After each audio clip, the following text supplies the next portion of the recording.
उत्कर्ष Odisha conclave 2025 एक ऐतिहासिक एवं जुगांतकारी कनक्लेव हम।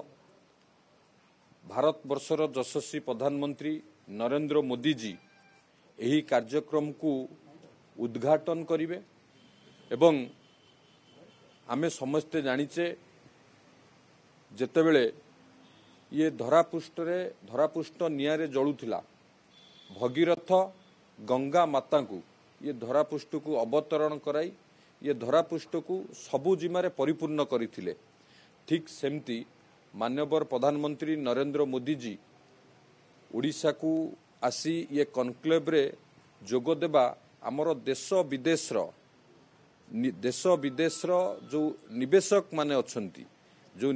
माने अछंती तांकर जो गंगार स्रोत भरी ओडिशा को सेमाने आसीबे एवं ओडिशा रे आगामी दिन रे निश्चित भाव में शिल्प क्षेत्र में ओडिशा एक अग्रणी राज्य रे परिणत हब। आपण जे देखिबे ओडिशा एक अपार संभावनार राज्य, किंतु पूर्व सरकार रे विगत दुई दशंधि धरी सबु संभावना थाई मध्य ओडिशा रे जेमती शिल्प मरुभूमि भली ओडिशा रे शिल्पर मरुभूमि होइतिला, किंतु वर्तमान माननीय प्रधानमंत्री योगदान करबा जेमती मेक इन इंडिया जेमती आमर माननीय प्रधानमंत्री गोटे ब्रेन चाइल्ड थिला।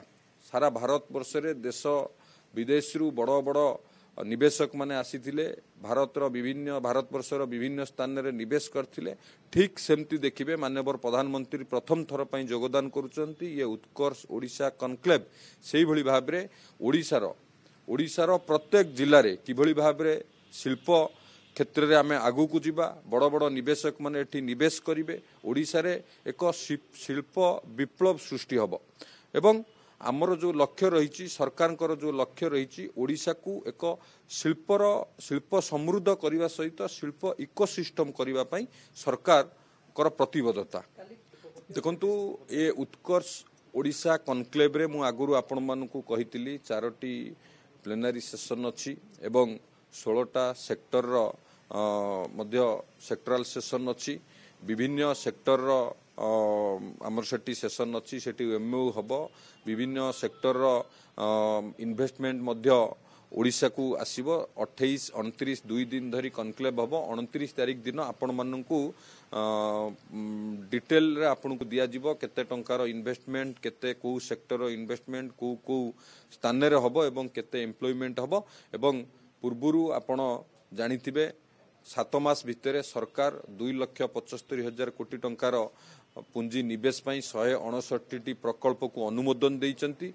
ता द्वारा 2,15,000 निजुक्ति मध्य संभावना सृष्टि हब एवं जहा माननीय मुख्यमंत्री प्रतिश्रुति देइतिले ओडिशावासी जहा आशा आकांक्षा अच्छी ताकू पूरा करिबारे आम सरकार पूरा प्रतिश्रुतिबद्ध।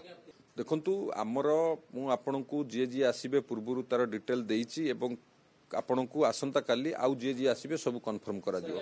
नुआ माननीय प्रधानमंत्री प्रथम थर की योगदान करिवे। द्वितीय रे विभिन्न सेक्टर रो इंडस्ट्री एथर ओडिशा को आसीबो। आगुरु जेमती ओडिशा रे केवल मेटाल बेस इंडस्ट्री होउतला, एथर विभिन्न सेक्टर रो इंडस्ट्री ओडिशा रे एई उत्कर्ष ओडिशा रे हबो। Renewable energy, green hydrogen, ship manufacturing, हमर केमिकल, पेट्रोकेमिकल, सेमीकंडक्टर एई भली सेक्टर जो सेक्टर रे ओडिशा पछुआ अछि बा ओडिशा रे जो सेक्टर रो इंडस्ट्री नाही सेई सेक्टर रो इंडस्ट्री एथर ओडिशा रे हबो। ये उत्कर्ष ओडिशा एक जुगांतकारी एवं ऐतिहासिक हबो।